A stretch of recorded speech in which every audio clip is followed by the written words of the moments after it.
Assalamualaikum warahmatullahi wabarakatuh. Nama saya Melda Wahyuni dengan NPM 2011080307, Prodi Bimbingan Konseling Pendidikan Islam kelas A dan semester 4. Di sini saya akan membuat video untuk memenuhi tugas matkul pendidikan lingkungan yang diampu oleh dosen Bunda Ade Lentihoya, Magister Lingkungan. Di video ini saya akan memaparkan masalah yang terjadi di lingkungan saya tentang limbah medis di TPA Bakung. Menanggapi adanya tumpukan limbah medis berbagai jenis seperti bekas botol infus, botol obat, masker, jarum suntik, hingga plastik infeksius, yang artinya limbah yang tergolong beracun yang menumpuk di tempat pembuangan sampah Bakung, Kota Bandar Lampung.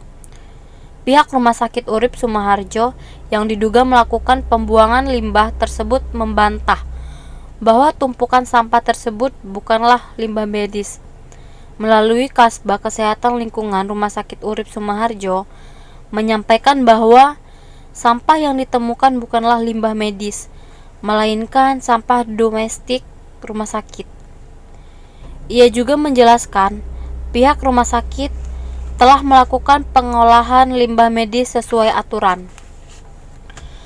dan telah melibatkan perusahaan pihak ketiga dalam pengelolaan limbah medis. Saya dari rumah sakit ya. Ini kan dia menyebutkan limbahnya banyak, masker, sarung tangan, jarum suntik, ya kan, botol infus, ya kan. Sedangkan kita pengolahannya sudah jelas seperti itu. Ya sudah saya ceritakan kembali tadi. Nah, kalau spesifiknya itu punya urip atau tidak, jarum suntik itu tidak ada label urip. Jarum tidak ada.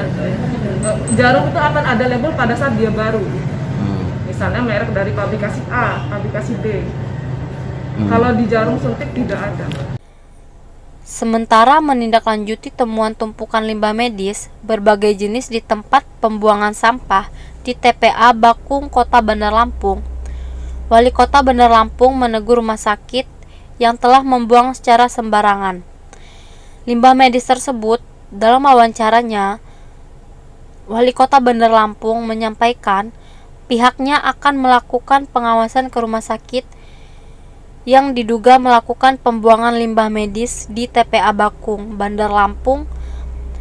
Menurutnya limbah medis tidak boleh dibuang secara sembarangan karena dikhawatirkan mengancam kesehatan masyarakat. Kita tegur ya, nggak boleh. Dia kan harus ada limbahnya, ada apa namanya itu, digali, di apa limbah-limbahnya.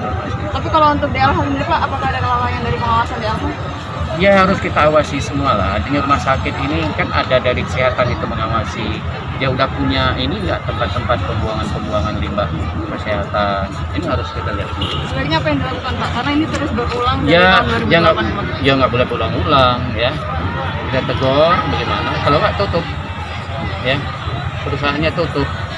Sebelumnya, pihak Polda Lampung dan Dinas Lingkungan Hidup Kota Bandar Lampung telah melakukan peninjauan ke lokasi TPA Bakung untuk memastikan semua tumpukan limbah medis tersebut.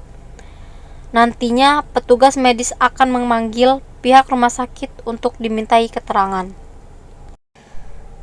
Adapun tata cara kelola sampah medis dengan aman. Pengelolaan sampah medis yang bisa kita lakukan sebenarnya sangat mudah. Kita hanya diharapkan untuk memisahkan limbah infeksius ini dari sampah biasa. Sampah medis dan sampah biasa harus dipisah, supaya petugas kebersihan bisa melakukan tindakan khusus ketika menampung kantong sampah infeksius tersebut. Nah, agar smart citizen lebih mudah melakukan pengelolaan sampah medis, ikuti langkah-langkah ini. Yang pertama, siapkan tempat sampah tertutup dan kantong sampah khusus untuk limbah infeksius.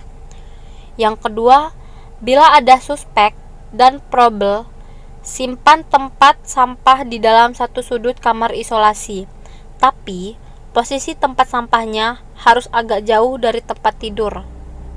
Dan yang ketiga, saat tempat sampah sudah penuh dan harus dibuang, jangan lupa untuk membungkus limbah infeksius tersebut.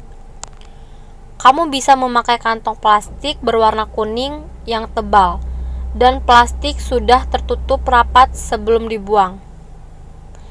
Apabila kamu tidak punya kantong plastik kuning, kamu bisa kok memakai kantong sampah yang tersedia dan tetap memberikan tanda dengan tulisan limbah infeksius. Yang keempat, sebelum diserahkan kepada petugas kebersihan khusus, semprot kantong limbah infeksius tadi dengan cairan infektan. Jangan sampai sampah ini malah menularkan virus ke petugas kebersihan kita. Yang kelima, paling penting cuci tangan pakai sabun setelah kamu menangani sampah tadi. Dan yang keenam, setelah isinya kosong, disinfeksi tempat sampah khusus dengan cairan disinfektan sebelum diisi lagi dengan kantong sampah yang baru. Sekian video dari saya, semoga bermanfaat bagi kita semua dan untuk pembelajaran bagi kita. Terima kasih. Wassalamualaikum warahmatullahi wabarakatuh.